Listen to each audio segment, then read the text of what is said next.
सतगुरु मैं तेरी पतंग बाबा, मैं तेरी पतंग हवा बिच उड़दी जावांगी, हवा बिच उड़दी जावांगी। साइया डोर हथों छड़ी ना मैं कटती जावांगी। सतगुरु मैं तेरी पतंग बाबा, मैं तेरी पतंग।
तो श्री राम माता सबरी से क्या कह रहे हैं उनके पैरों के बारे में। मीठे लगे आहा, मीठे लगे तेरे पैर सबरी, मीठे लगे, मीठे लगे, मीठे लगे तेरे पैर सबरी, मीठे लगे, मीठे लगे, मीठे लगे तेरे पैर सबरी, मीठे लगे,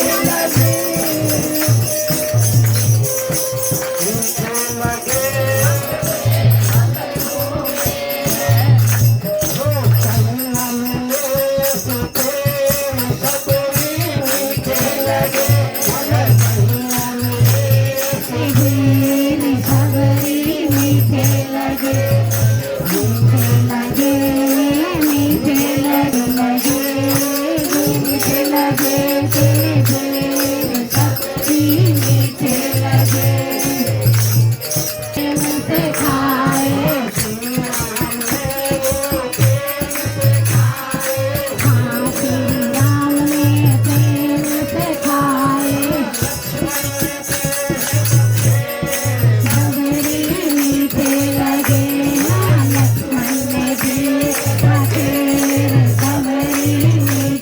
लगे। मीठे लगे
दीपावली यानी शुभ विचारधारा। सभी कलह क्लेश का अंत हुआ, न राग रहा न द्वेष रहा, अब तो सिर्फ एक प्रेम रहा। जिन प्रेम किया तिन प्रभु को पाएगा, यानी वो आनंद और शांति को अनुभव करेगा और अपने जीवन को पूर्ण तरीके से जिएगा। आधा अधूरा जीवन नहीं जिएगा। संसार में अत्यधिक व्यक्ति आधा अधूरा ही जीवन जीते हैं। थोड़े से रिश्ते नाते, भाई बंधु, कुटुंब, कबीले में ही रह जाता है। पूर्ण जीवन वही जीता है जो अपने को आत्मा मानता है कि मैं आत्मा हूँ, मैं ये शरीर नहीं हूँ।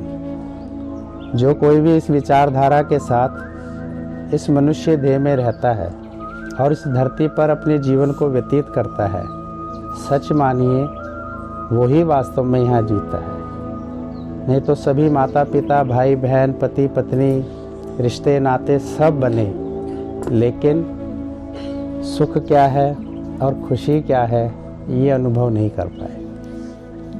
सुख की खातिर तरह तरह के सग संबंधी बनाए, रिश्ते नाते बनाए, खूब धन जोड़े, लेकिन वास्तविक खुशी क्या है समझ नहीं आई। पति बने, पत्नी बने, माँ बाप बने, सोचा अब सुखी हो जाएंगे, अब खुश हो जाएंगे, और संगी साथी इकट्ठे करे, धन की खातिर व्यापार किया, व्यवसाय किया, जगह जगह भागा दौड़ी करी, लेकिन फिर भी सुख समझ नहीं आया। क्योंकि सुख जो था वो कहीं बाहर नहीं था। तेरे भीतर माल खजाना, क्यों जाए ढूंढने देश बेगाना। हर एक इंसान, हर एक व्यक्ति बाहर ही भाग रहा है और भागते भागते उसकी कब उम्र समाप्त हो जाती है उसको ही नहीं पता चलता।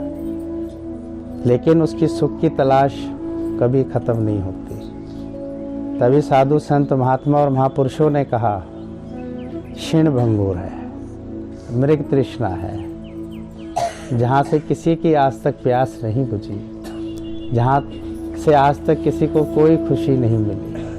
हम भले ही सोचते हैं ये देखो कितनी बड़ी बिल्डिंग में रह रहा है, ये खुश होगा। नहीं भाई, ये जो पटरी पे रह रहा है ना, ये खुश होगा, खुश वो भी नहीं है। ये कवारी खुश है, ये शादीशुदा वाली खुश है, ये धन वाला खुश है, ये निर्धन खुश है, ये विद्यावान वाला खुश है, ये गवार खुश है, इसके इतने बच्चे हो गए, इसके बच्चे इतने टैलेंटेड हो गए, इतने सब हो गए, ये खुश होंगे। लेकिन नहीं हो सकते, क्योंकि उसमें खुशी है ही नहीं। उसमें सिर्फ और सिर्फ एक तलाश है जो मनुष्य ने अपने मनोधर्म से उत्पन्न किया है, अपनी मनोकल्पना से तैयार किया है। यानी उसमें कुछ भी नहीं है। जैसे एक सच का फूल और एक झूठ का फूल होता है। मधुमक्खी हमेशा सच के फूल पर ही बैठती है, झूठ का फूल भले ही कितना ही आकर्षित करता हो उस पर नहीं बैठती। लेकिन ये ज्ञान मनुष्य नहीं समझ पाया, क्योंकि उसके इर्द गिर्द, उसके घर, आस पड़ोस में जो एक माहौल और वातावरण है वो भौतिकता का है, आध्यात्मिकता का नहीं है। भले ही वहाँ रीति रिवाज, संस्कार, धर्म के अनुसार भले ही चलते हों, लेकिन वास्तविकता, सच्चाई इस जीवन की क्या है ये कोई नहीं बता पाता। ये सिर्फ और सिर्फ ब्रह्मज्ञानी गुरु ही बताते हैं। इसलिए बोला गया है, पूर्ण ब्रह्मज्ञानी से सुन उपदेश। ज्ञान कोई भी सुना सकता है, कोई बड़ी बात नहीं, लेकिन उस ज्ञान की गहराई और उसका अनुभव तो एक ब्रह्मज्ञानी गुरु ही बता सकता है। समुंदर कोई भी दिखा सकता है, लेकिन उसकी गहराई में क्या है ये गोताखोर ही बता सकता है। तो ज्ञान की वास्तविकता, जो सच्चाई है, वो एक ब्रह्मज्ञानी गुरु ही बताता है, क्योंकि वो उस जीवन को जीता है, सिर्फ कहता नहीं है। एक होता है सिर्फ जो कह रहा है और एक होता है जो उसको जी रहा है। जिस प्रकार एक कवारी ये नहीं बता सकती शादीशुदा को या जिसके बच्चे हो गए हैं कि क्या अनुभव होता है शादी का, क्या अनुभव होता है माँ का, क्योंकि वो कभी बनी नहीं है। भले ही उसने पढ़ लिया हो, लेकिन महसूस तो नहीं किया। उसे पता तो नहीं है, बुद्धि तक ही वो बोल सकती है। लेकिन जो पत्नी बन चुकी है, जो माँ बन चुकी है, वो बता सकती है कि इसका अनुभव क्या है, क्योंकि उसने उसको महसूस किया है, उसको एहसास किया है, उस जीवन को जिया है। इसलिए जो इस जीवन को जी रहा है वो ही हमें बता सकता है कि इसमें क्या है। इसमें सब कुछ है जो कि इस बाहरी धन दौलत, रिश्ते नाते, भाई बंधु, कुटुंब कबीलों में नहीं है। अगर वहाँ होता तो भगवान प्रभु श्री कृष्ण अपनी गीता में जरूर कहते। उन्होंने अपने पूरे गीता शास्त्र में यही कहा है कि जो कुछ भी है वो संतों के विचार में है, आध्यात्म के पथ और रास्ते पर है, अपने आप को जानने पर है, अपने स्वरूप को पक्का करने पर है, और ये कलह कलेश से अपने आप को मुक्त करने पर है। जो स्वरूप सिद्ध हो जाता है वो ही सुखी रहता है। तो सुखी जगत में कौन है, ये सोच विचार करो। हम बाहर भले ही कुछ भी करते रहें, लेकिन वास्तविकता जो खुशी आएगी वो मन साफ होने पे ही आएगी। बाहरी ज्ञान ध्यान के आजकल बहुत प्रदर्शन चल रहे हैं, बहुत कुछ चल रहा है, सब तरफ शोर मच रहा है ज्ञान का, लेकिन शांति क्या होती है, आनंद क्या होता है, खुशी क्या होती है, ये कोई नहीं बता सकता। ये वही बता सकता है जो इसको जीता है।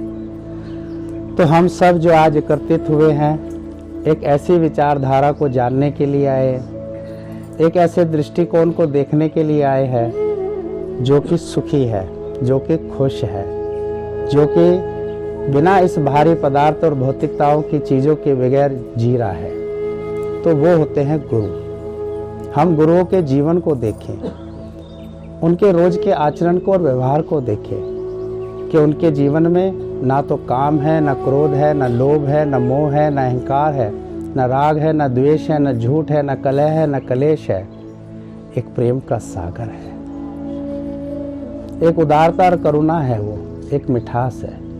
ऐसा जीवन हम सभी ने देखा, जिन्हें हम सभी जानते हैं, मम्मी के नाम से, जैन आंटी के नाम से, गुरु भगवान के नाम से, सतगुरु के भगवान के नाम से, जिन्होंने इस जीवन को जिया और हम सबको प्रेरणा दी कि आओ मेरे प्यारे बच्चों, उस जीवन को जीते हैं। और वो जीवन जिया जाता है साध संगत में बैठकर, भगवान की भक्ति, सुमरन और सत्संग करके, सबसे प्रेम करके, सबको आप समान मानकर, ना छोटा ना बड़ा, ना भेद ना भाव, ना राग ना द्वेष, सभी में आत्मा देखना, सभी में भगवान देखना, अपने आप को कुछ भी ना मानना।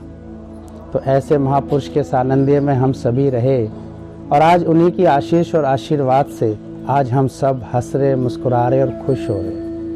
आज ये सत्संग जो चल रहा है, आज हम सब जो चल रहे हैं, उन्हीं की कृपा और दृष्टिकोण से चल रहे हैं। तो आज उन सब को याद करते हुए, उन महापुरुषों को, उन संतों को, अपने घर के सभी बुजुर्गों को और साथियों को, अपने आस पड़ोस में उन सभी को देखो जो इतने खुश रहते हैं। हमारे घर परिवार के प्रेमी जन कितने खुश रहते हैं, घर के कितने खुश रहते हैं, आस पड़ोस के कितने खुश रहते हैं। तो हम क्यों उदास रहें, हम क्यों नाराज रहें, हम क्यों परेशान रहें। तो इसलिए हमेशा हमें भी खुश रहना है, हमेशा आनंदित रहना, हमेशा प्रफुल्लित रहना है, क्योंकि दुखी होना मनुष्य की पहचान नहीं है। अगर कोई भी मनुष्य दुखी होता है, परेशान होता है, तो उसका जो मूल कारण है वो है अज्ञान। मनुष्य को झूठ का सहारा क्यों लेना पड़ा, क्यों नहीं वो सच का सहारा लेता है। झूठ का सहारा इसीलिए मनुष्य लेता है, झूठी प्रशंसा के लिए, झूठे आदर और सत्कार के लिए। इसीलिए वो इस झूठ बोलता है, तरह तरह के कलह कलेशों में जाता है, राग द्वेषों में जाता है, तरह तरह के चतुराई और चालाकियों में चला जाता है। क्या हम उस जीवन को नहीं दे सकते जो सच पर जिया, जो करुणा में जिया, जो मिठास में जिया और प्रेम में जिया? क्या जीवन जीना इतना मुश्किल है कि हमें झूठ का सहारा लेना पड़ा, हमें कलह कलेशों का, काम क्रोध लोभ मोह अहंकारों का सहारा लेना पड़ा? क्यों इन सब के सहारे लेने पड़े? इसीलिए क्योंकि हम अपने स्वरूप को नहीं जानते हैं। क्यों हम इतने बड़े बड़े ओहदे पदों की तरफ भाग रहे हैं, धन दौलत की तरफ भाग रहे हैं? क्यों इतनी तरह तरह के कलह कलेशों की तरफ भाग रहे हैं? इसीलिए भाग रहे हैं क्योंकि मन में कहीं ना कहीं अभिमान घर कर जाता है। ये मन ऐसे ही साफ नहीं होते हैं, इनके लिए बहुत मेहनत करनी पड़ती है। तन तो साफ बहुत आराम से हो जाता है, लेकिन मन साफ नहीं हो पाता। जानवर तो फिर भी अंदर बाहर से एक दिखता है, लेकिन क्या मनुष्य अंदर बाहर से एक दिखता है? अंदर वो कितने तरह के रूप छुपाए बैठता है। ऊपर से तन में भले ही वो कैसे भी रखे कि देखो मैं कितना अच्छा हूँ, मैं किस तरीके से हूँ, लेकिन मन में धरे गुमान, मन में कितनी बातें, कलह कलेश, कितने तरह तरह के ख्यालात रखे हैं। अभी आप सबके लिए ये बहुत अच्छा लग रहा है, यहाँ बैठे हो आनंद ले रहे हो, लेकिन हर एक के लिए ये भी अच्छा नहीं लग रहा है। कोई बैठा बैठा यहाँ भी कमियों को गिन रहा है, कोई बैठा बैठा यहाँ भी राग द्वेष रख रहा है, कोई यहाँ भी बैठा बैठा सोच रहा है ये सब क्या हो रहा है, ये सब क्यों हो रहा है, ये कैसे हो। तरह तरह की विचारधाराएं सब जगह बैठी हुई होती है, घरों में, सोसाइटियों में, समाज में, देश में, सब जगह बैठी रहती। क्या हिंदुस्तान को सब पसंद करते हैं? सोच के देखो, सब पसंद नहीं करते हैं। इसी प्रकार ये साध संगत और ये सत्संग को भी सब पसंद नहीं। हमारे अपने भी बहुत से साथी हैं जो इसको पसंद नहीं करते हैं, वो भी तरह तरह की बातें, ख्यालात और यहाँ की कमियों का व्याख्यान आपस में करते रहते हैं। तो सोच के देखो किस विचारधारा के हो चुके हैं, कितनी अपनी आत्मा से दूर हो चुके हैं, आध्यात्मिक रास्ते से दूर हो चुके हैं। क्योंकि इस तरह की सोच होना यानी मनुष्यता से भी गिर जाना है। किसी आध्यात्मिक कार्य में कमी देखना, किसी साथ संगत में कमी देखना, ये बहुत नीच दृष्टिकोण हो जाता है। तो बहुत आवश्यक पड़ जाती है सफाई करने की। मल विक्षेप आवरण मनुष्य के मन पर चढ़ जाते हैं, इस प्रकार वो कमियां देखना शुरू कर देता है। जबकि हमारा जो ये सत्संग है ये इस मत पर रखा हुआ है, एक तो निरिच्छा और वैर ना रखें, बुराई ना रखें और बुरा ना मानें। कुछ ऐसी मूल विचारधाराएं जो दादा भगवान ने इस सत्संग में रखी थी वो यही थी कि कोई बुरा नहीं है भले मन के वास्ते, कि आए थे जगत में किस लिए, बी नथिंग डू नथिंग उनका महामंत्र है। और उसी विचारधारा को लेकर जब गीता भगवान आगे चले कि जहाँ तक फैले ये सृष्टि है, जहाँ तक जाती ये दृष्टि है, सर्वमम रूप है। और उसी विचारधारा को लेकर जब श्याम भगवान और मीरा भगवान जो आज इतना प्रचार कर रहे हैं, जगह जगह जा जाकर अपना सुख नहीं देख रहे हैं, अपने खुशियों की तरफ नहीं देख रहे हैं, समाज के हर एक व्यक्ति के पास जा जाकर वो इस ज्ञान को बता रहे हैं। अपने मान सम्मान के लिए नहीं, अपने सुख और वैभव के लिए नहीं, अपने जयकारे के लिए नहीं, वो एक गुरु की विचारधारा को जी रहे हैं। और हर एक कोई जब उस विचारधारा को देखता है तो बहुत खुश होता है। उसी विचारधारा को लेकर नीना भगवान चले, परमीला भगवान चले, और आज उनका ही फैलाव है, उन्हीं की मेहनत है, उन्हीं का ही ये सब कुछ है। और ये सब आपका भी है।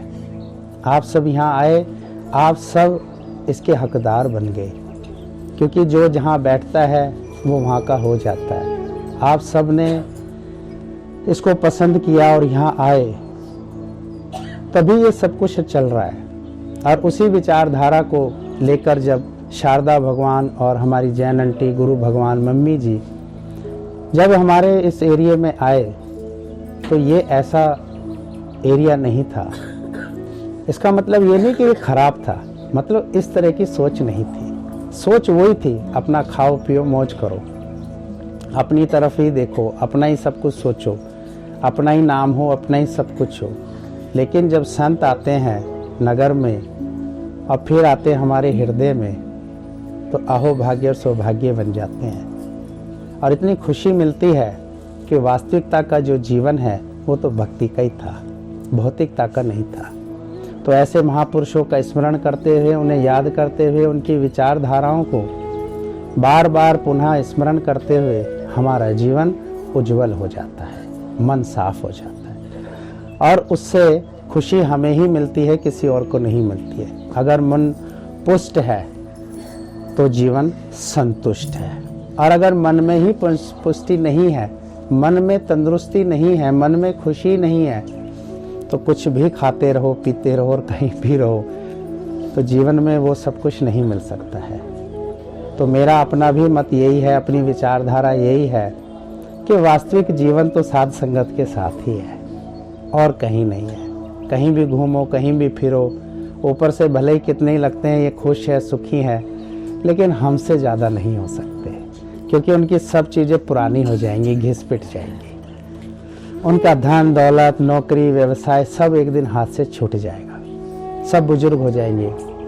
लेकिन हमारे गुरु भगवान हमेशा ज्यों के त्यों रहेंगे और हमें खुशियाँ देते रहेंगे। जो कोई भी हमारे गुरु भगवान के दर पे आता है वो आनंद और शांति का हकदार बन जाता है। उसे वो मिलता है जिसके लिए वो वास्तविक इस धरती पे आया था, अपनापन। अपनापन ही मनुष्य को नहीं मिलता है। उनका जो जीवन, जो दिनचर्या था, वो बड़ा अलौकिक था। उनका उठना बैठना, खाना पीना, रहना सहना, वो मुंह का प्यार नहीं करते थे, वो हृदय का प्यार करते थे। मुंह का प्यार तो सभी कर लेते हैं, लेकिन एक हृदय का जो प्यार है वो एक महापुरुष ही कर सकता है, हर कोई नहीं कर सकता है। आज हम सबका जीवन उन जैसा ही हो गया है। आज हम अपने घर परिवार कुटुंब कबीलों में कहीं भी जाओ, व्यवसाय करो, नौकरियां करो, कोई हर्ज नहीं है, लेकिन जियो तो ऐसे जियो जैसे जिए महापुरुष हैं। कितने अच्छे और सुंदर उन सब की विचारधाराएं हैं। मम्मी जी के वचन तो बहुत हैं, लेकिन एक उनका जो फेवरेट वचन चलता है, एक चुप सो सुख। क्या फ़र्क पड़ता है? मीठा बोलने में क्या जाता है? अपनापन रखने में क्या जाता है? कलह कलेश रखने की क्या आवश्यकता है? एक उनका जो शौक था वो था, तन से तो बने ठने वो हमेशा ही रहते थे, लेकिन मन से भी रहते थे। मन में उनके कभी भी किसी के प्रति कोई भाव ऐसे नहीं आए, लेकिन उदास और नाराज होने वाले तो तुम भी हो जाते हैं। कृष्ण भगवान से भी सब खुश नहीं थे, राम जी से भी सब खुश नहीं थे। इसी प्रकार आए हुए समय के गुरु और महापुरुष और सतगुरुओं से भी सब खुश नहीं होते हैं। लेकिन जो भक्त होते हैं वो समय पे आए हुए भगवान के साथ सदा सदी खुश रहते हैं। आज भी जो माहौल बन रहा है, जो चल रहा है, मुझे पता है हर एक कोई खुश नहीं है, लेकिन हमारे हाथ में कुछ नहीं है। हमें रज़ा में राज़ी रहना है। जैसे भी भगवान चलाए हमें चलना है। क्यों? परिवर्तनशील दुनिया में हम सब रहते हैं और अपने आप को भी बदलना ही होता है, क्योंकि हमारे महापुरुष और गुरुओं ने कहा है, बदले ना दुनिया बदल जाए हम, तो मिल जाए पूर्ण परमानंद। जो कुछ भी इंसान के पास है, हंसी खुशी मिले, बाटे, खाए पिए और आनंद में रहे। कभी अहंकार ना करे। इन धन दौलतों का, रंग रूप का, जाति का, विद्या का क्या अहंकार करना? ये आज हैं, कल नहीं है। इसलिए जो हमेशा ही रहता है वो है भगवान। हम सब भगवान के अंश हैं और वो हमारे अंतर हृदय में है, लेकिन दिखता नहीं है। उसका कारण है अहमता, ममता और कर्ता। मनुष्य में अहमता, ममता, कर्ता आ जाती है। ज्ञान की भी अहमता, ममता, कर्ता आ जाती है। बहुत तरह के अहंकार आते हैं, बहुत तरह के राग द्वेष आते हैं, बहुत तरह की ममताएं आती है, लेकिन जो सच्चा है वो कभी भी इन अहंकारों में नहीं जाएगा, कभी भी अपनी मन बुद्धि में नहीं जाएगा, कभी भी राग द्वेष में नहीं जाएगा। क्यों? क्योंकि हमें अपने परम पथ की तरफ जाना है। ये हमारा घर नहीं है जहाँ हम रहते हैं। इसको रैन बसेरा कहा गया है। इस पे अहंकार क्या करना? जिस रूप को हम इतना सजाते रहते हैं, ये भी हमारा नहीं है, ये भी ढल जाएगा। जिस विद्या का हम इतना अहंकार करते हैं, 60 वर्ष के तो होके देखो, वही ऑफिस हमें रिटायर कर देगा और हमारी सारी विद्या को जीरो कर देगा। जिस जाति का हम इतना गुमान करते हैं, मर के देख शमशान घाट पर जाकर क्या हालत सबकी होती है। कोई कहाँ फूक रहा है, कोई कहाँ जल रहा है, कोई सुध बुध लेने वाला नहीं होता है। जिस धन दौलत को जोड़ जोड़ कर वो इतना सीना फुलाता था, आज उसके हाथ में देखो कुछ भी नहीं आता है, क्योंकि सबने अपने अपने हिस्से बांट लिए हैं। उसके हिस्से में कुछ भी नहीं है। आज देख के प्राणी अब तू सोच ले क्या हालत तेरी होने वाली है। लेकिन हम सब भाग्यशाली हैं, हमारे साथ ऐसा कुछ भी नहीं होगा। क्यों? क्योंकि भगवान सदा सदी भक्तों को भरपूर रखते हैं। तो भक्ति हो सुदामा जैसी, जो सिंहासन से उतार दे भगवान को और सब कुछ देने के लिए भगवान को विवश कर दे। लेकिन जब भक्त और भगवान के बीच में जब कोई आता है तो ता उम्र, ता जिंदगी, ता जमाने और ता युग इसके गवाह हैं। आप कहीं भी देख लो रुक्मणी का नाम नहीं आता है, क्योंकि भगवान ने कहा तुम मेरे और भक्त के बीच में क्यों आई। उसने सब कुछ लुटाया अपना, अब बारी मेरी थी लुटाने की। फर्क क्या पड़ता है, चाहे उधर रहे चाहे इधर रहे। भक्ति हमेशा ऊंची रहती है, कायम रहती है, क्योंकि भक्ति में कोई इच्छा नहीं होती है। खुश।